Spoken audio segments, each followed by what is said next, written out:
In this video we will demonstrate how to remove and reinstall the wand and dryer door on washlet S300 and S350E.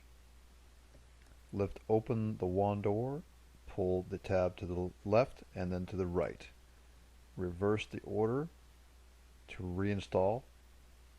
You will notice there is a notch that the post from the door will slide into. Then remove the dryer door, bending the door slightly to remove the posts.